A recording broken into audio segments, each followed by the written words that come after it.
Менің атым Айым. Мен ересек өмірге қадам басуға дайындалып жатқан жасөспірімін. Алдыңғы айда 16-ға толдым. Мен бақытты баламын. Өйткені мен тату отбасында дербес тәуелсіздіктің туы желбіреген ұлы дала елінде туып өстім. Бақытты балалық шақ ең алдымен отбасына байланысты. Егер отбасы берік және тату болса, баланы жақсы көретін болса, онда балалық шақ міндетті түрде жарқын және қуанышты болады.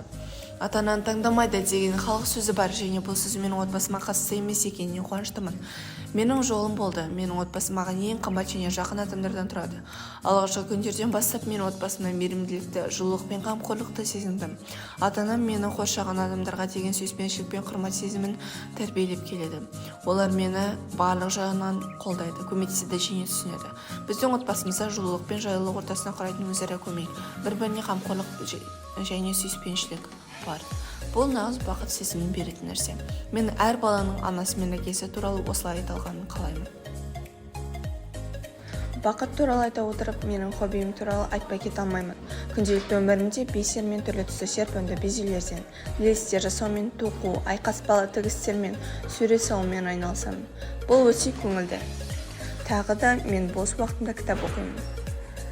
Айта кетерлік жайт, мен әртүрлі тақырыпта киноларды да қараймын.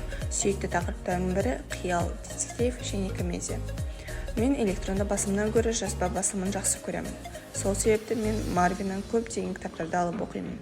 Қорыта келгенде, жалпы алғанда бақытты бала дегеніміз өзін жақсы көретінін білетін, өзінің қорғалғанын, өзінің бірегейлігін сезінетін, ата-аналардың қолдауын сезіне алатын кішігірім жанның иесі. Сондықтан да мен бақытты баламын деп сенімді түрде айта аламын.